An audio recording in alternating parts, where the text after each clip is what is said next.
우리 같이 보실 하나님의 말씀은 디모데전서 3장 15절 말씀입니다. 디모데전서 3장 15절. 자, 다 찾으셨으면 여기는 일어나서 성경을 읽나요? 그러지 앉아서 읽으세요. 아, 네. 저희 교회는 일어나서 읽어서. 자, 그러면 우리 한음성으로 같이 읽도록 하겠습니다. 자, 시작. 그러나 만일 내가 오랫동안 지체하면 내가 하나님의 집에서 스스로 어떻게 처신해야 할지 내가 알게 하려 함이니 이 집은 살아계신 하나님의 교회요 진리의 기둥과 터니라. 사랑하는 성도 여러분, 저도 잘 압니다. 교회에 오면 정말 꼴보기 싫은 사람이 있고 또 목사의 설교가 유난히 귀에 거슬릴 때도 있습니다. 그리고 다 그만두고 떠나고 싶다는 생각이 들 때도 있고 또 저 역시도 그런 유혹을 받을 때가 있습니다. 그러나 감정에 이끌려서 중요한 결정을 내리는 것은 결코 바람직하지 않습니다. 그럴 때일수록 정직하고 영적으로 바르게 판단한 후에 올바른 결정을 내려야 합니다. 특히 구원받는 것도 굉장히 중요하지만 구원받은 이후에 올바른 교회를 만나는 것, 또 그 교회에서 바르게 신실하게 교회 생활을 하는 것은 더더욱 중요하다고 생각합니다. 어린아이가 태어나기만 하고 만약에 어린아이가 제대로 된 가정에서 양육을 받지 못한다면 또 그곳에서 자라지 못한다면 어떻게 되겠습니까? 혹시 이 세상에 어딘가에 점도 없고 흠도 없고 주름도 없는 그런 완전한 교회가 있다고 믿고 떠드는 중이십니까? 만약 그런 교회를 찾으셨다면 부탁드리건대 절대 그 교회에 가입하지 마십시오. 여러분들이 만약에 그 교회에 가입하는 순간에 그 교회는 더 이상 완전한 교회가 아니게 될 것이기 때문입니다. 왜냐하면 그 사람 자신도 흠이 많은데 완전한 교회 가면 그 교회에 흠이 되잖아요. 우리 모두는 불완전합니다. 오늘 우리는 이 방랑을 끝내고 우리가 반드시 머물러야 할 영적 보호막인 교회의 참된 의미를 발견하는 시간이 되면 좋겠습니다. 먼저 저는 신앙의 뿌리와 바른 교회의 정의에 대해서 보도록 하겠습니다. 첫째, 신앙의 첫 단추를 어디서 시작하는가 하는 것입니다. 사랑하는 성도 여러분, 오늘날 우리는 참으로 혼란스러운 시대에 살고 있습니다. 많은 사람이 교회를 너무 쉽게 등지고 떠나거나 또 이 교회 저 교회를 유목민처럼 옮겨 다니고 있습니다. 우리는 근본적인 질문을 던져야 합니다. 사람들이 왜 한 교회에 정착하지 못하고 떠나는가? 왜 교회를 그토록 소홀히 여기는가? 그들이 떠날 이유는 수만 가지이겠지만 한 교회에 신실하게 정착해야 할 이유는 단 한 가지입니다. 주님이 바로 그곳에 머물러라고 말씀하셨기 때문입니다. 그 많은 이유들 중에 가장 근본적인 것은 처음부터 잘못 배웠기 때문이라고 생각합니다. 극단적이거나 그릇된 교리에 오염되고 나쁜 영향을 받은 것입니다. 오늘날 많은 사람들이 바른 실행과 순종을 제대로 배우지 못해서 영적인 미아가 되고 있습니다. 신앙 초기에 그릇된 교리에 젖었다면 그것을 바로잡기란 참으로 어렵습니다. 여러분 3살 버릇이 8까지 간다라고 그러죠. 영어로는 요람에서 무덤까지라고 말합니다. 한번 몸에 배었던 그 잘못된 그런 관념과 또 습관과 또 배움이 평생을 좌우하는 굉장히 중요한 관건이 된다는 것입니다. 우리는 어릴 적 조기 교육이 얼마나 중요한지 잘 압니다. 그때 어떤 교육을 받고 어떤 환경에서 자랐는가가 그 사람의 평생을 결정을 합니다. 마찬가지입니다. 어디서 어떻게 구원받았는가, 어디서 믿음 생활과 교회 생활을 시작했는가가 대단히 중요합니다. 바른 그리스도인이 되려면요, 3가지가 반드시 필요하다고 생각합니다. 첫째, 바른 구원을 받아야 되고, 둘째, 바른 교리를 접해야 되고, 세 번째, 바른 실행을 통해서 순종을 배워야 한다는 것입니다.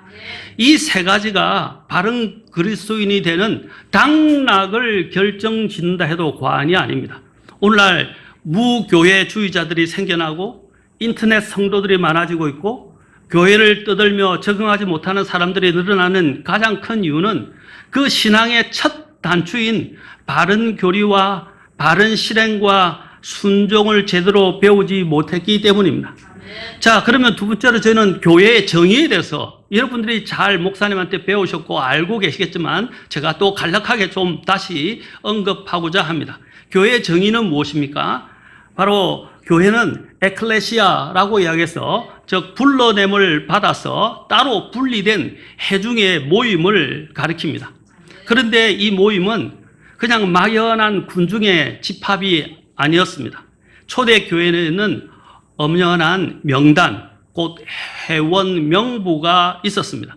오늘날 교회 가면요, 회원제도 없고요, 그냥 가입하는, 심지어는 독립심리교라고도 하면서 그냥 교회만 다니면 되고, 그냥 있다가 보면 그 교회 회원에 가입하는 절차도 없이 입회를 하는 경우들을 저는 보았습니다. 그리고 여러 군데서 들었습니다. 여러분, 초대교회는 엄연한 명단이 있었고 회원 명부가 있었습니다. 사도행전 1장 15절을 보시면요, 함께 하는 자들의 이름의 수가 약 120명이더라 라고 말하고 있습니다. 함께한 사람의 어떤 수라고 그랬죠? 이름, 바로 명단을 이야기합니다. 명단이 있었고 그 수가 헤아려지고 있었다고 말하고 있습니다. 이 이름의 수라는 표현은 단순한 그냥 이론 집계가 아닙니다. 공식적인 회원 명부가 존재했다는 것을 여기서 말씀하고 있습니다. 오늘 하늘의 생명책에 이름이 기록된 자들을 여러분 아십니까? 하늘의 생명책에도 그 이름이 정말 기록이 되고 있다고 말하고 있어요. 이름이. 헤아리고 있다는 것입니다. 빌립보서 4장 3절과 계시록 20장 15절에서 이 부분을 언급하고 있습니다. 이 땅에서도 지역교회의 명부에 이름을 올리고 책임 있는 회원으로 살아가는 것이 마땅합니다. 하늘의 생명책에 기록된 호족과 이 땅에서의 교족부는 따로 놀지 않습니다. 하늘 시민권이 있는 사람이라면 이 땅에서도 지역교회의 일원으로 이름을 올리고 살아가는 것이 자연스러운 증거입니다. 여러분의 영적인 호족은 지금 어디에 등록되어 있습니까? 세 번째로 한 교회에 이제 신실해야 하는 성경적인 이유를 말씀드리겠습니다. 초대 예루살렘 교회 성도들은 사도들의 교리와 교제 안에서 꾸준히 거하며 라고 말하고 있습니다. 다시 말해서 꾸준히 거했단 말은 그 한 교회에 신실했다는 것입니다. 이것은 단순히 분위기가 좋아서 모인 것이 아니었습니다. 초대교회도 여러 가지 그 교회 안에는 문제가 있었습니다. 여러분들이 사도행전 특히 5장부터 쭉 읽어보면 여러 가지 문제들이 발생한 것을 보게 됩니다. 만약 성도라고 하는 자들이 교회에서 이것저것을 문제 삼고 이 교회 저 교회를 쇼핑하듯이 다닌다면 초대교회가 분쟁 없이 같은 마음과 같은 판단으로 너희가 완전히 함께 결합되도록 힘쓰라 라고 하는 고린도전서 1장 10절의 말씀을 우리가 실행하는 것은 불가능했을 것입니다. 성경은 우리가 한 지역 교회에 소속되어서 바로 바른 실행을 할 것을 명하고 있습니다. 그 중에 하나가 첫째, 동일한 장소에서의 교제와 연합입니다. 교회를 떠돌아다니면 누가 목사인지 누가 집사인지 알 수 없고 교회의 중요한 결정을 함께 내릴 수 없다는 것입니다. 두 번째로 영적 은사를 발휘하는 문제가 있습니다. 고린도전서 14장 12절에 보면 교회를 세우기 위해서 각자가 하나님께 받은 은사를 사용해야 하는데 정규적으로 교회를 출석하지 않는 사람이 어떻게 가르치거나 또한 이런 하나님의 사람들을 인도하는 일을 그런 은사를 발휘할 수 있겠습니까? 로마서 12장에 보면 가르치는 자는 가르치는 은사를 예를 들어서 이야기합니다. 권면하는 자는 권면하는 자로 그 외에 여러 가지 은사들에 대해서 이야기하는데 그런 은사들을 발휘할 기회가 없게 된다는 것입니다. 세 번째로는 질서와 치리의 문제입니다. 성도가 죄에 빠졌을 때 교회가 그를 바로 잡아주는 그런 치리는 그 사람이 한 교회에 정착해 있을 때만 가능합니다. 지역교회에 소속되어 있을 때만 가능하다는 것입니다. 이 교회, 저 교회를 다니는 사람은 하나님의 훈계와 또 하나님이 주신 그 감독권 밖으로 자신을 내던지는 것과 같습니다. 스스로를 하나님의 감독권 밖으로 내던지지 마십시오. 사도행전 여러분에 보시면 또 고린도전서에 보시면 특별히 출교를 당한 사람이 있습니다. 그 출교를 당한 사람은 교회 밖으로 내던져진다고 이야기를 하는데 그 출교 당한 사람을 뭐라 그럽니까? 사탄에게 내어준다라고 성경은 말하고 있습니다. 여러분, 특별한 강사나 화려한 음악, 자극적인 설교 제목에 이끌려서 교회를 옮겨 다니는 것은 결코 강인한 바른 그리스도인들을 만들지 못합니다. 스스로를 하나님의 감독권 밖으로 내던지지 마십시오. 교회는 하나님이 정하신 영적인 울타리이자 보호막입니다. 바른 구원을 받고 바른 교회 위에 섰다면 그 다음은 한 지역 교회 안에서 바른 실행과 온전한 순종을 통해서 뿌리를 내려야 한다는 것입니다. 앤드류 머레이 목사님은 구원은 단순히 제3을 받는 것에서 그치지 않고 그리스도의 순종을 본받는 순종학교에 자신의 의지를 내려놓고 하나님의 뜻에 전적으로 굴복하는 법을 배우는 과정이다라고 말씀했습니다. 비판하고 따지는 것을 배우지 말고 저는 이것을 이야기할 때 정말 못된 걸 배웠다라고 이야기하고 싶습니다. 순종하는 것과 신실하게 섬기는 법을 배우십시오. 독립침례교회는 너무 똑똑하고 너무 잘난 사람이 많아가지고요. 따지기를 좋아합니다. 그리고 지식적으로 자기가 굉장히 뛰어나면 굉장히 자신이 뭔가 된 것처럼 우쭐대기 쉽습니다. 제가 왜냐하면 독립침례교회에 몸담은 지가 30년이 넘었거든요. 그렇죠. 또 그 목회를 한 지가 30년이 넘었습니다. 사랑하는 성도 여러분, 우리는 잘못된 걸 너무 많이 배워왔다는 사실입니다. 예레미야서에서는 날카로운 경고를 하고 있습니다. 예레미야서 22장 21절을 보십시오. 한번 같이 보시면 좋겠습니다. 예레미야서 22장 21절입니다. 예레미야서 22장 21절입니다.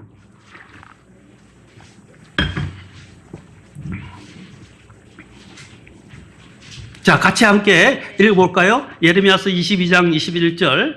자, 시작. 내가 번성할 때에 내가 내게 말하였으나 내가 말하기를 나는 듣지 아니하여라 하였도다. 내가 내 음성에 순종하지 아니한 이것이 내 어려서부터 내 습관이었노라. 자, 보십시오. 음성에 순종하지 아니한 이것이 뭐라고 했어요? 어려서부터 습관이었다라고 말하고 있습니다. 이 말씀은 유다의 불순종이 일시적인 일탈이 아니라 유년 시절부터 굳어진 고질적인 습관이었다는 것을 지적하는 것입니다. 번영 속에서 하나님의 말, 음성을 외면하는 이 죄의 본성이 인격과 삶 속에 뿌리 깊게 박혀 있다는 것을 여실히 보여주는 것입니다. 혹시 여러분도 이 고약하고 잘못된 이 신앙생활 습관, 특히 교회 생활 습관들이 혹시 어려서부터 처음 여러분이 구원을 받고 시작하는 때부터 시작되지 않았는지 한번 돌아보십시오. 제가 있을 때 저는 그것을 배울 필요가 있다고 생각합니다. 제가 이제 대학교에서 기독교 동아리에 참석을 하면서 있었습니다. 그 중에 또 저와 다른 동아리가 있었는데 그게가 이제 내비게이터라고 불려집니다. 그 내비게이터에서는 이제 어떻게 하냐면 첫째 처음부터 구원받았을 때부터 이제 양육을 하는데 어떤 양육을 하냐, 성경 암송하는 것부터 시작해서 철저하게 성경 암송을 시킵니다. 그래서 여러분 조그마한 기도 암송 카드가 거기서 사실 우리나라에서는 많이 이게 알려지면서 이제 사람들에게 많이 보급되어졌습니다. 그래서 요만한 기도 카드에서 기도 카드를 가지고 암송했고 또 두 번째는 뭐냐면 처음부터 뭘 배우냐면 섬기는 법을 배웁니다. 그래서 아주 방 청소하는 것, 뭐 하는 것, 아주 사소하게 생각하는, 그들은 또 거기서 단체 이렇게 모여서 공동생활을 일부 시작을 합니다. 청년들은. 그래서 공동생활을 하면서 가장 기본적인 삶을 섬기는 부부터 배우기 시작합니다. 그러면서 잘하니까 이 사람들은 아주 다른 데보다도 좀 흔들리지 않는 그런 것이 있었어요. 그럼 마찬가지로 우리도 교회에서 배울 때 섬기는 법부터 그리고 순종하는 법부터 배워야 됩니다. 여러분 어린아이들에게 제가 죄송하지만 조금 옆으로 갔지만 어린아이들을 가르칠 때 미국의 교과서에도 제가 배웠을 때 나왔는데 거기에 보면 어떤 내용이냐면 아이들에게 이유를 설명하려고 하지 말고 아이들이 먼저 순종하는 법을 배우게 하라라는 것입니다. 우리는 자꾸 어린아이들에게 이유를 설명해 주려고 합니다. 그런데 그 아이가 그 이유를 이해할 수 있고 알아들을 수 있나요? 아직 가치관이 형성이 되어 있지 않아요. 그 아이들에게는 이유를 아무리 설명해도 그 이유가 무엇 때문에 옳은지 그른지 분별이 안 가릅니다. 그러니까 어떻게 해야 됩니까? 먼저 순종하는 법을 배우고 때가 되고 그가 이제 지식이나 그렇죠? 또 지혜가 커지게 되면 그때 가면 왜 이래서 이래야 되는지를 알게 됩니다. 여러분 처음에 수학할 때 구구단을 외울 때 구구단의 원리부터 배우기 시작합니까? 구구단을 암송부터 합니까? 그게 성경적이라는 거예요. 처음에 교회 생활을 할 때 자꾸 따지고 뭔가 이유를 알려고 하지 말고 먼저 올바른 교회에 들어가야 되겠지만 그곳에서 배우려고 해야 된다는 거죠.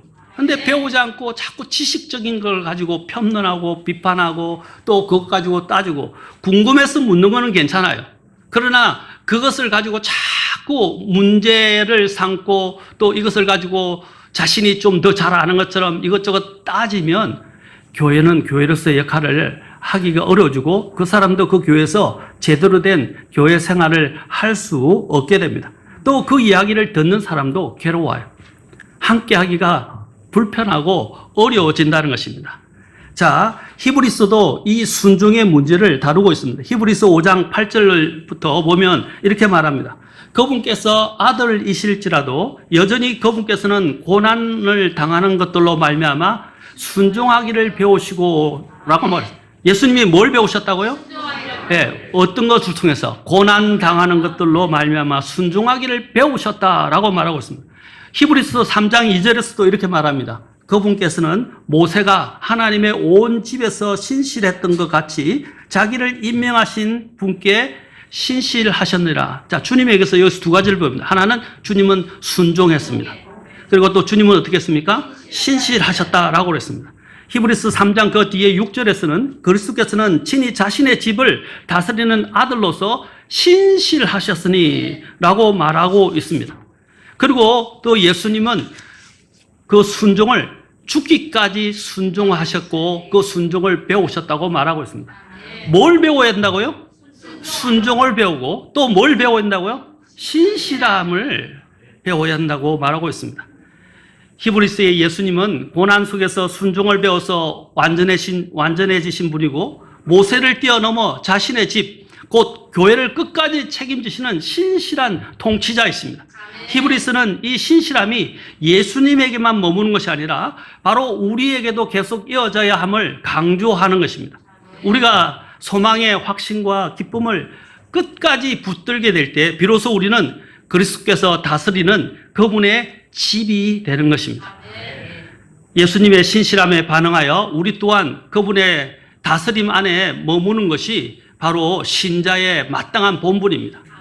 바로 구원을 받고 바른 교리의 위에 여러분이 이제 섰다면 이제는 한 지역 교회 안에서 바른 실행과 온전한 순종을 통해 뿌리를 내려야 합니다. 2차 세계대전 당시에 태평양 전선에 한 미군 병사가 있었는데 그는 자신의 부대 안에서 도무지 맞지 않는 상관과 동료들 때문에 견디기가 힘들었습니다. 어느 날 밤에 그는 마침내 결심을 했습니다. 이런 부대에 있느니 혼자가 낫다. 그는 조용히 자신의 자리를 떠났습니다. 첫 며칠은 굉장히 자유로웠습니다. 명령도 없고 간섭도 없고 불편한 인간관계도 없었습니다. 그러나 사흘째 되던 날 밤에 그는 정글 속에서 그냥 적군의 포로가 되고 말았습니다. 부대의 경계망과 동료들의 보호 없이 그는 혼자서는 단 하룻밤도 버티지 못하게 되었습니다. 훗날 극적으로 그가 구출된 뒤에 이렇게 고백했습니다. 나는 자유를 찾았더났지만 사실은 내가 가장 안전했던 곳을 스스로 걷어차고 나온 것이었습니다. 라고 말했습니다. 성도 여러분, 교회를 떠나 홀로 신앙을 지키겠다고 결심하는 순간에 우리는 그것을 자유라고 부를 수 있지만 그러나 그것은 자유가 아닙니다. 하나님께서 우리를 보호하기 위해서 쳐두신 영적 울타리를 스스로 걷어차고 나가는 것입니다. 아이들이 그렇지 않습니까? 집이 있는데 왜 좋은 집을 놔두고 밖에 가출을 합니까? 그런데 가출해서 나가보면 알아요. 가출이 얼마나 힘든 건지. 이제 어떻게 해요? 돈 벌어야 되죠. 빨래 해야 되죠. 집 구해야 되죠. 집에 있는 모든 또 공과금은 다 내야 되죠. 우리 딸이 그래요. 나 시집 안 가고 집에서 오래오래 살래요. 왜 그러냐 그러니까 나가면 돈 드는 게 한두 개가 아니고 고생하는 게 한두 개가 아닌 것 같아요. 친구들 이야기를 들으니까 어마어마하게 고생을 한대요. 그래서 자기는 여기서 있으면서 오래 있을 때까지 있으면서 돈을 벌고 준비를 했다가 나중에 이제 시집을 가겠다 이런 식으로 이야기를 하더라고요. 여러분 그렇습니다. 밖에 나가면 고생입니다. 사람은 그것을 자유라고 부르지만 그것은 자유가 아니에요. 오히려 자신의 모든 이제 미래를 망치는 것과 같습니다. 여기에 있는 것처럼 하나님께서 우리를 보호하기 위해서 쳐두신 영적 울타리를 스스로 걷어차서 나가면 되겠습니까? 전선을 이탈한 병사가 자유롭기는커녕 가장 위험한 상태가 되듯이 지역교회를 떠나서 방황하는 성도는 영적으로 가장 무방비한 상태가 되고 맙니다. 목양자의 감독도 받지 못하고 또 지체들의 보호도 받지 못하고 또 교회의 치료도 미치지 않는 곳에서 우리는 사탄의 공격에 그대로 노출되는 것입니다. 여러분 하나님께서 교회에 목양자를 두신 이유는 뭡니까? 바로 그 목양자 속에를 통해서 다스림을 받고 또 다스림과 함께 가르침과 또 양육을 받고 보호를 받는 것이라고 성경은 말씀하고 있지 않습니까? 예수님이 우리의 목자장이라고 불려주신데 예수님이 목자에서 뭘 강조하셨어요? 요한복음 10장에 보면 예수님께서 우리에 대해서 이야기해요. 우리. 그렇죠? 양이 목자의 시선에서 떨어져 나가고 목자의 음성을 듣지 못하는 순간 그 양은 위험에 노출되게 됩니다. 부대를 이탈한 이 병사는 결국 포로가 되고 말았지 않습니까? 이탈한 이후에 교회를 우리가 이탈한 성도 역시 세상과 죄의 포로가 되기 쉽고 마귀의 먹잇감이 되기 쉽다는 것입니다. 성도 여러분, 교회는 쉽게 옮겨 다니는 곳이 아닙니다. 이곳은 살아계신 하나님의 집이고 진리의 기둥과 터입니다. 여러분은 자신의 가정, 즉 호적을 이리저리 쉽게 옮겨 다니십니까? 사소한 이유로 집을 나가십니까? 교회를 가볍게 여기는 것은 그 교회의 머리 대신 주님을 멸시하는 것입니다. 바른 구원을 받고 바른 교리 위에 섰다면 이제는 한 지역 교회 안에서 바른 실행을 통해 뿌리를 내려야 합니다. 어떤 교리의 바람에도 이리저리 떠밀리지 않고 또 떠다니지 않고 사랑 안에서 진리를 말하면서 머리 대신 그리스도에 이르기까지 함께 자라가는 모두가 되어야 할 것입니다. 이제 그러면 이제 완전하지 않은 성도와 완전해 가는 교회에 대해서 말씀을 드리고자 합니다. 에베소서 2장 21절부터 22절에 보면 그분 안에서 모든 건물이 꼭 맞게 함께 뼈대를 맞추어서 주 안에서 하나의 거룩한 전으로 자라가고 그분 안에서 너희도 성령을 통해 잘 들으세요. 하나님의 거처로 함께 세워져 가느니라 라고 말했어요. 함께 세워져 간다 그랬어요. 저는 먼저 이 부분과 관련해서 첫 번째 교회에 대한 오해에 대해서 말씀을 드리고자 합니다. 교회는 정말 의로운 사람과 영화로운 자들의 모임입니까? 사람들이 한 교회에 정착하지 못하는 또 다른 이유는 교회와 성도에 대한 비성경적인 기대 때문입니다.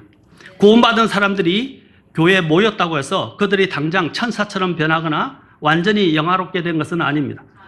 교회는 분명 구원받은 사람들로 구성되어 있지만 그들은 아직 완전히 영화롭게 되지 못했고요. 또 여전히 죄의 몸을 입고 있습니다.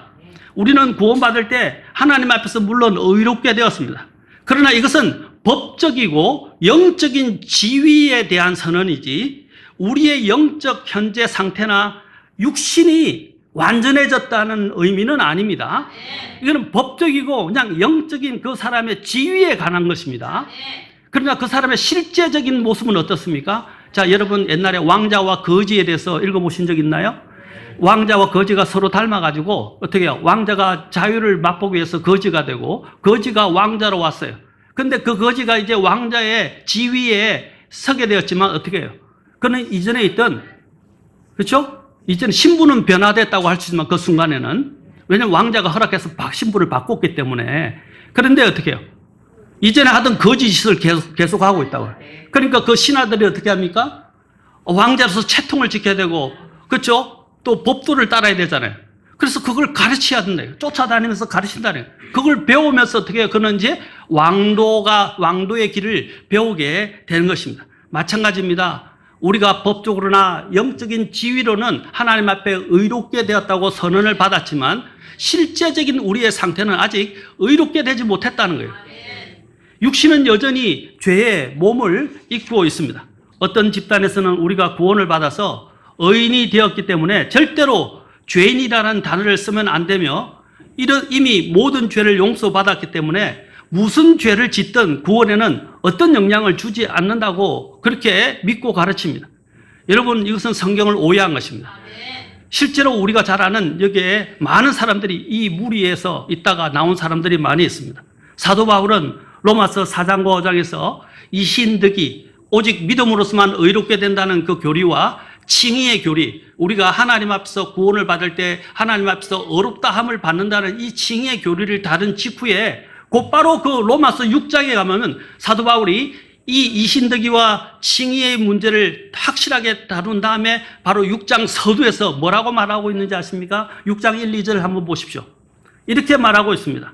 우리는 많은 사람들이 이 성경을 잘못 이해합니다. 내가 구원받았기 때문에, 내가 이제 의롭게 됐기 때문에 죄인이라는 단어도 필요 없고 이제 쓰지 말아야 되고, 또 나는 회개가 필요 없고 기도도 필요 없고 이제는 내가 그냥 무슨 일을 하든 나는 이미 영원히 구원받았기 때문에 더 구원받은 영혼의 안전성에 대해서는 전혀 영향을 받지 않는다라고 생각하면서 삶이 그냥 아무렇게나 하는 사람들이 있어요.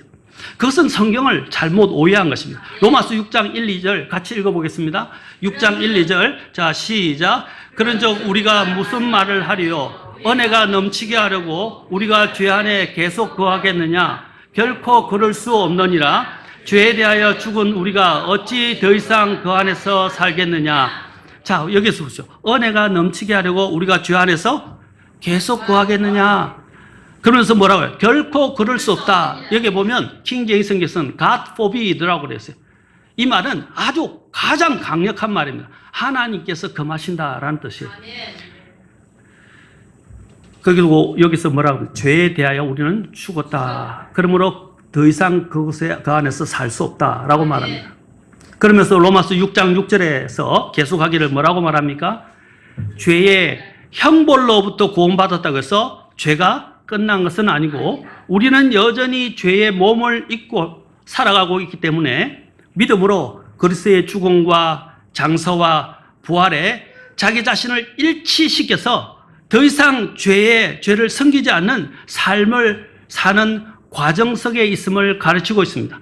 그 과정을 공개적으로 드러내는 것이 뭐죠? 침례예요, 침례. 영적 침례가 있고 이제 물 침례가 있는데 우리가 이 침례에 순종하는 이유가 뭡니까? 내가 예수 그리스도와 함께 옛사람은 죽었고 장사됐고 또 부활했다는 걸 말하지 않습니까? 이제 그래서 새 사람 안에서 걷게 됐고 이제는 나는 새 사람으로서 더 이상 죄를 섬기지 않고 하나님을 섬기겠습니다 하고 선언하는 것이 침례 아닙니까? 이것은 물 침례를 받는 것뿐 아니라 영적 침례, 곧 구원을 받을 때 바로 이 일이 시작되는 것입니다.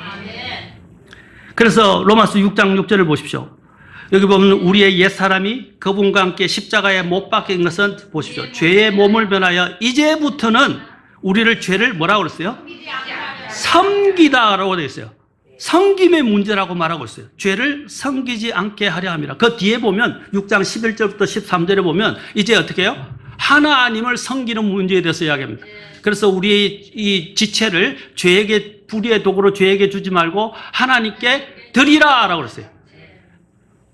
로마서 6장은 아주 중요한 장입니다. 예수님께서 십자가에 돌아가셨을 때 죄를 죽인 것이 아니라 우리를 대신해서 그분이 죄와 죄의 저주가 되셔서 형벌을 받으셨고 우리가 그분을 믿고 구원받았을 때 여러분 잘못 생각하는 게 있는데 죄가 죽은 것이 아닙니다. 죄는 여전히 살아있어요. 그것이 로마서 7장에서 사도 바울이 이야기하는 것입니다. 뭐가 죽었냐면 우리의 옛 사람이 죄에 대하여 죽은 것입니다. 내가 믿음으로 예수님과 함께 함으로써 죄에 대하여 죽은 것이에요. 그래서 죄가 더 이상 나를 다스릴 수가 없는 것입니다. 그런데 어떤 일부 이 교리를 믿는 아까 제가 이야기했던 그 집단들은 어떻게 생각하느냐 하면 죄가 죽었다고 생각을 해요. 죄가 죽은 것이 아닙니다. 죄는 살아있어요, 여전히. 그래서 사도 바울이 죄에 대하여 죽은 우리가 어찌 더 이상 그 안에서 살겠느냐라고 말씀하신 것입니다. 그리고 6장 10절을 보십시오. 그분께서 죽으신 것은 죄에 대하여 친히 단 한 번 죽으셨다. 예수님도 무엇에 대해서 죽으셨다고요? 죄에 대하여 죽으셨다고 되어 있어요. 그분께서 살아계신 것은 이제 하나님께 대하여 살아계시기 때문인데 우리도 예수님을 믿을 때 죄에 대하여 죽고 이제 하나님에 대하여 살게 하기 위해서 하나님이 우리를 구원시켰다라는 것입니다. 이것을 사도 바울이 아까 앞에서 뭐라 했어요? 섬김이라고 말하고 있어요. 누구를 섬기느냐? 섬기는 자의 종이 된다고 하지 않았습니까? 바로 누구를 섬기냐 하는 문제입니다. 이 교리를 바로 알고 이해하는 것은 우리의 있는 실제적인 삶, 곧 믿음의 실행에 있어서 대단히 중요합니다. 이제 우리는 그런데 성도의 현실을 한번 봅시다. 내 안에 거하는 이 죄와 우리는 성경적인 교리에서 중요한 삼중적 구원에 대해서 이해할 필요가 있습니다. 목사님께로부터 아마 여러분들이 많이 들어서 잘 알고 있겠지만 간단하게 언급하겠습니다. 성경은 구원을 세 가지 차원에서 가르칩니다. 첫째는 우리가 죄의 형벌로부터 구원받았다는 것입니다. 우리가 믿을 때 단번에 이루어지는 것이 있는데 이것이 바로 과거적인 사건이라는 것입니다. 우리는 이미 구원받았지만 어디로부터? 죄의 형벌로부터 구원받은 것입니다. 두 번째 우리는 어떻게 구원받느냐면 바로 죄의 세력, 죄의 힘으로부터 구원을 받는 것입니다. 바로 현재 하나님의 성령님의 도우심으로 우리는 죄를 이겨나가는 그런 성화의 현재적 과정을 말합니다. 형벌로부터는 구원받았지만 어떻게 여전히 죄의 몸을 입고 있기 때문에 우리는 어떻게 해요? 이 죄가 살아있다고 했죠? 살아있는 죄로부터 우리 자신을 계속 어떻게 해요? 우리는 분리하고 죄를 섬기지 않아야 된다는 것입니다. 저보다 답변을 더 잘하시는 것 같아요.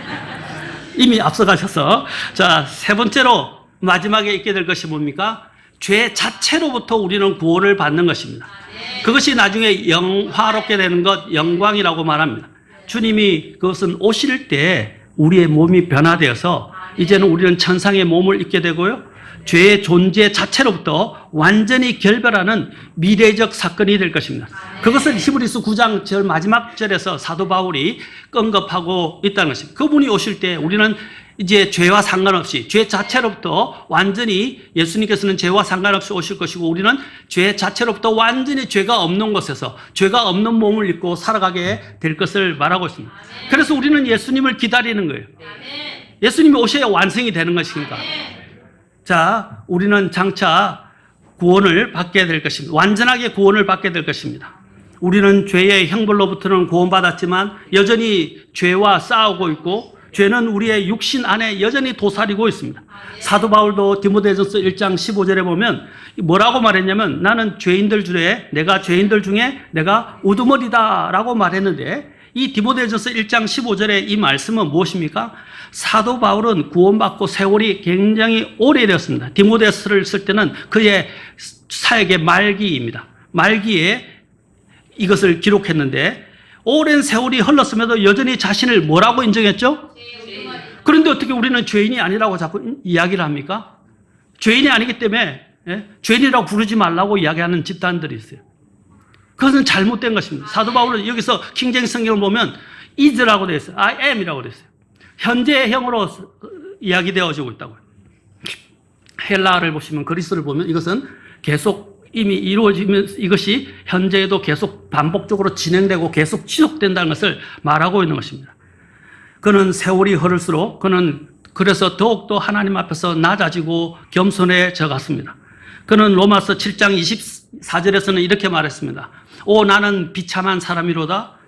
이 사망의 몸에서 누가 나를 건져내랴 라고 현재형으로 부르짖고 있습니다. 이것은 죄에게 책임을 돌리려는 핑계가 아닙니다. 구원받은 신자 안에 도사리고 있는 특히 사도 바울 자신도 마찬가지지만 그 안에 있는 죄의 힘에 굴복해서 죄의 종이 되지 않도록 날마다 우리는 우리의 자아와 육신을 십자가에 못 박아야 함을 역설하는 것입니다. 그래서 갈라디아서 2장 20절 우리가 잘 암송하는 구절이죠. 여기 보면 내가 그리스도와 함께 십자가에 못 박혔나니 라고 되어 있는데, 여기서 못 박혔다 할 때 킹제임 성경이나 헬라를 보면 is crucified 해서 뭐라고 그랬습니까? 지금 이것이 과거에만 이루어진 게 아니라 지금 현재도 계속적으로 내가 예수님과 함께 십자가에 못 박혀 있다는 상태를 이야기하는 것입니다. 그러면서 나는 어떻게 살아가느냐? 내 안에 있는 그리스도를 믿는 믿음을 통해서 그분을 따라 사는 것임을 갈라디아서 2장 20절에서 말하고 있지 않습니까? 이 교리적인 이 진리를 제대로 여러분이 머리로가 아니라 확실하게 마음으로부터 깨달아야만이 정말 바른 신앙생활을 할 수 있고 한 교회에서 바르게 정착을 할 수 있어요. 바르게 정착하지 못하는 사람들이 바로 이런 부분들을 제대로 이해하지 못하기 때문입니다. 그래서 막 이 교회 저 교회에 떠돌아다니고 그 교회에서 분란을 일으키고 저 교회에서 분란을 일으키고 막 떠돌아다닙니다. 그 사람의 입맛에 맞는 교회는 없어요. 저는 그렇게 이야기합니다. 그냥 가서 목회하시라. 벼는 익을수록 고개를 숙이듯이 자신의 부족함을 아는 지체들이 모여서 함께 자라가고 성숙해지는 곳, 바로 그것이 교회입니다. 완전한 자들이 모인 곳이 아니에요. 죄인들이 모여있고 그 죄인들이 이제 하나님 앞에서 법적으로는 선언받았지만 어떻게 해요? 하나님의 이 말씀 안에서 섬김을 배우고 순종함을 통해서 이제 하나님의 안에서 점점 자라가는 것입니다. 그리고 서로가 아까 에베소서 그렇잖아요. 건축물이 되어서 서로가 자라가는 것입니다. 그래서 에베소서에서 강조하는 게 뭡니까? 자라가라라는 것입니다. 자라가라. 베드로 여러분 보면 베드로후서 3장에서도 마지막에 사도 베드로가 뭐라고 이야기합니까?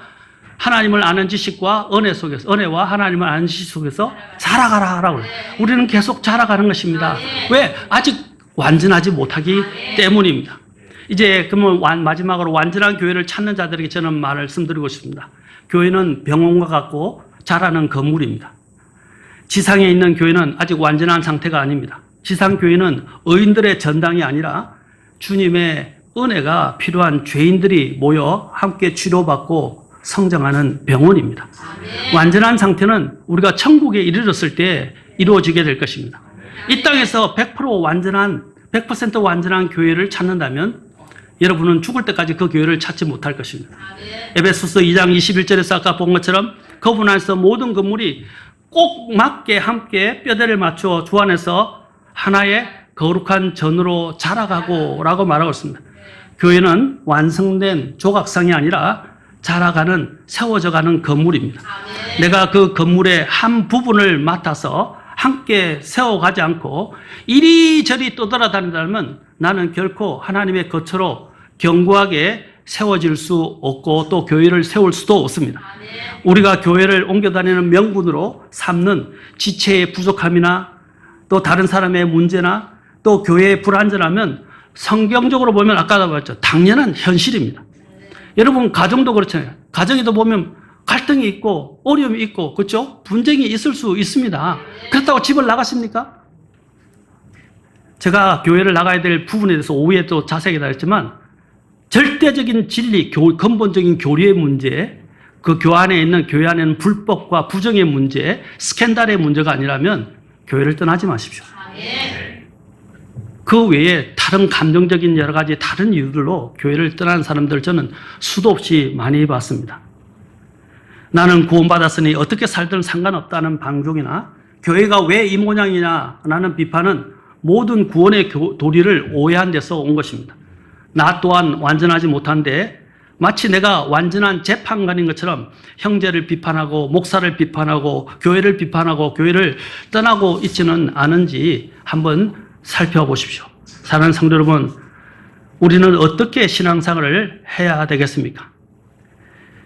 완전한 교회를 찾으러 방황하지 말고 오히려 부족한 지체들과 함께 그리스도의 충만하심에 장성한 분량에 이르기까지 함께 인내하며 자라가는 것이 주님이 뜻하시는 바입니다. 아멘. 완전한 교회를 찾아 방황하지 마십시오. 제발 방황하지 마십시오. 한 교회에 정착해서 신실하게 순종을 배우고 섬김을 배우고 신실하게 주님을 섬겨가면서 교회를 세워 가시기 바랍니다. 그래서 주님은 아까 뭐라고 했죠? 이것은 하나님의 집이다 그랬어요. 여러분 아까 제가 집에 가정에 대해서 했죠? 가정이 어렵다고 불화가 있다고 가정을 떠나서는 안 되는 것처럼 우리도 하나님의 집이고 그 하나님의 집에 우리는 각 멤버들입니다. 그렇지 않습니까? 구성원들이에요. 그렇다면 그 집을 어떤 개인적인 사유나 사소한 얘기나 감정적인 문제로 집을 나갔어야 되겠습니까? 그러면 절대로 바른 양육을 받을 수가 없다는 것입니다. 여러분, 모난 돌이 어떻게 해요? 굴러가면서 깎이게 되죠. 그래서 아주 좋은 돌로 바뀌게 됩니다. 다듬는 과정이 함께 이렇게 병원이라고 하는데 함께 부족한 자들이 모여서 서로 뭐가 부딪히면서 깎여 나가면서 교회가 세워져야 되지 않겠습니까? 그런데 그걸 자기는 마치 정말 의롭고 대단한 것처럼 그런 것들을 하나하나 일일이 다른 사람의 문제, 교회의 어떤 문제, 목사님의 문제, 목사님도 여전히 육신에 있어요. 부족해요. 맞습니까? 목사님을 완전한 슈퍼맨으로 생각하시면 안 돼요. 그러려면 저는 이렇게 말하고 기도하셨냐? 더 기도하시라. 그리고 그 부분을 내가 보충할 수 있도록 하시라. 그렇지 않습니까? 그렇게 하면서 교회가 세워져 가는 것입니다. 미움은 다툼을 일으키나 사랑은 모든 죄를 덮느니라. 베드로전서 4장 8절에서도 잠언 10장 12절에서 말했지만 베드로가 이것을 인용해서 사랑은 허다한 죄들을 덮을 것이기 때문이라. 아까 절대적인 근본적인 진리의 문제, 부정의 문제, 불법의 문제, 스캔들의 문제가 아니라면 어떻게 된다고요? 아까 이게 다 부족하고 다 허물이 있어요. 그걸 듣고 내가 해야 할 일은 뭡니까? 바로 섬기는 법을 배우고 그 순종하고 주님이 하나님의 자신 아버지의 집에 신실하신 것처럼 끝까지 신실하시는 저와 여러분이 될 수 있기를 바랍니다. 그래야 내가 세워지고 내 교회가 세워질 수 있고 부흥할 수 있을 것입니다. 이제 이 진리를 깨닫다면 이것에 순종하고 하나님의 뜻에 합당한 그런 그리스도인으로 살아가지 않겠습니까? 여러분, 하나님께서는 온 우주 만물을 창조하시고 우리와 가까이 지내기를 원하십니다. 여러분 가운데 하나님과 가깝게 지내는 것을 원하신다면 하나님하고 충돌해왔던 죄를 인정하셔야 됩니다. 그리고 죄에서 우리를 건지시기 위해 오신 예수 그리스도를 여러분의 구주로 모셔야 합니다. 여러분 가운데 구원받기를 원하는 분이 있다면 그냥 가지 마시고 여러분을 교회로 인도하신 분들에게 도움을 요청해 주십시오. 그러면 어떻게 하면 나도 죄의 형벌로부터 건져질 수 있는지 알려드릴 수가 있습니다. 그리고 여러분은 대개 죄의 형벌에서 건져졌습니다. 죄의 형벌에서 건져지는 걸 우리가 죄사함 받았다 그렇게 말하죠. 그렇지만 그게 전부가 아닙니다.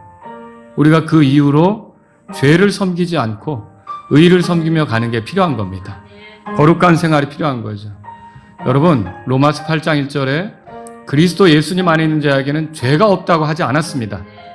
정죄함이 없다고 그랬습니다. 근데 잘못 아는 사람들이 있어요. 오히려 요한일서 1장에 보면 죄가 없다고 하면 하나님 앞에 거짓말한다 그렇게 말하고 있는 거죠. 죽은 거는 죄가 아니라 우리가 그리스도와 함께 죽은 겁니다. 그래서 죄를 섬기지 않고 하나님 앞에 거룩하게 사는 것이 필요한 거죠. 이렇게 살아가면서 우리의 삶을 보내다가 마침내 주님을 만나게 되면 어떻게 되겠습니까? 영광스럽게 주님이 다시 오신다면 여러분, 우리는 죄의 존재와는 전혀 상관이 없는 완전하게 정말 건져진 사람으로서 드러나게 되겠죠. 여러분, 그거 기다리십니까? 그런데 그런 과정으로 가기까지 우리에게는 교회가 필요한 겁니다. 내가 혼자 사는 게 아니라 여러분, 우리가 가정도 가출하면 고생이 열리는 겁니다. 마찬가지로 교회를 하나님의 집이라고 그랬습니다.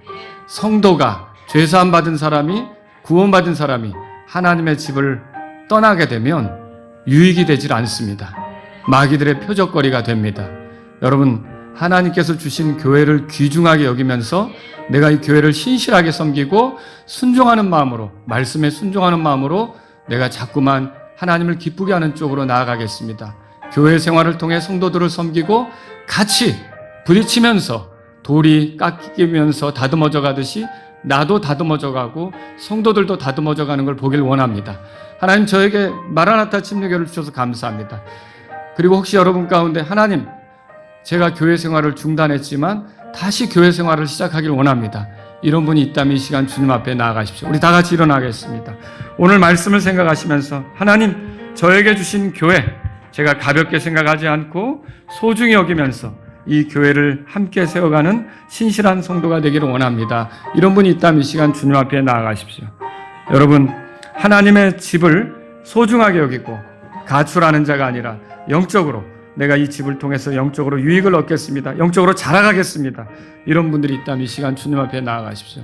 오늘 말씀을 여러분이 깨달은 대로 하나님께 나아가서 도움을 요청하는 귀한 시간이 되기를 바랍니다.